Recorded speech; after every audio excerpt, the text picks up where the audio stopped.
अब हम क्रिया विशेषण का पद परिचय जानेंगे। क्रिया विशेषण के पद परिचय में मुख्य रूप से दो बातों का उल्लेख करना पड़ता है। यह दो बातें जरूरी हैं। नंबर एक, क्रिया विशेषण का भेद और क्रिया विशेषण का क्रिया से संबंध। अब क्रिया विशेषण के भेद कौन कौन से हैं? कालवाचक, स्थानवाचक, परिमाणवाचक और रीतवाचक। दूसरा, क्रिया विशेषण का क्रिया से संबंध।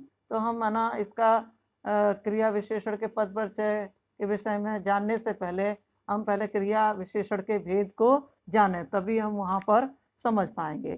तो सबसे पहले है कालवाचक। क्रिया विशेषण के भेद में कालवाचक। तो कालवाचक क्रिया विशेषण किसे कहते हैं?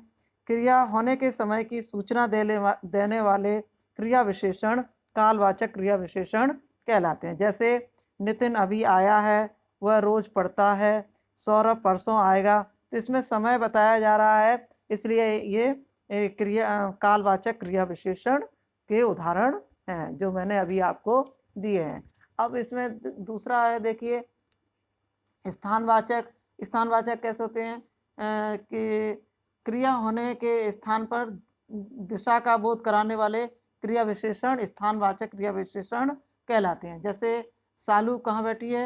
यानी ऊपर बैठी है ना। तो उसको मालूम पड़ गया कि स्थान कौन सा है? ऊपर बैठी है। तो उससे हमें उस स्थान का पता लगता है। तो ये स्थानवाचक क्रिया विशेषण कहलाएगा।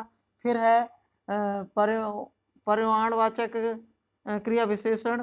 तो ये किसे कहते हैं? तो जिन क्रिया विशेषणों से क्रिया की मात्रा या उनके परिमाण का बोध होता है उन्हें परिणामवाचक क्रिया विशेषण कहते हैं। परिमाणवाचक क्रिया विशेषण कहते हैं।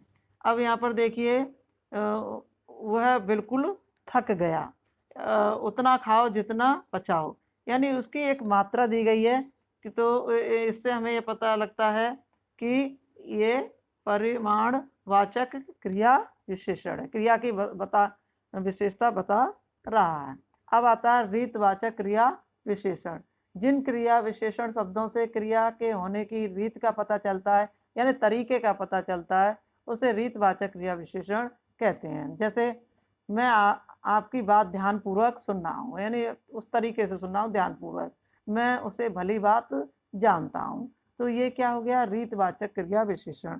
तो ये मैंने ये ग्रामर में आपको क्रिया विशेषण के भेद समझाए, शायद समझ में आ गए होंगे, नहीं तो आप ग्रामर पढ़िए, उससे आपको और समझ में आ जाएंगे। अब हम उदाहरण की तरफ चलते हैं।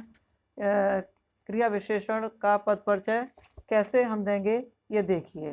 तो यहाँ पर मैंने उदाहरण लिया है, पिताजी धीरे धीरे चल रहे हैं। तो यहाँ पर भेद में अब धीरे धीरे का हमें पद परिचय देना है उदाहरण में, तो हमने धीरे धीरे लिया यहाँ से। और धीरे धीरे कौन से भेद में आएगा? रीतवाचक में। जैसे हम ध्यान से सुन रहे थे, वहाँ मैंने बोला था ऐसे यहाँ धीरे धीरे चल रहे हैं, तो रीतवाचक क्रिया विशेषण इसका भेद होगा।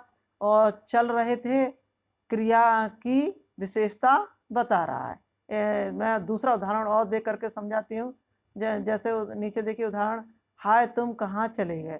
तो हाय यहाँ विस्मयादिबोधक अव्यय लिया गया है, और कहाँ स्थानवाचक क्रिया विशेषण चले गए क्रिया की विशेषता बता रहा है।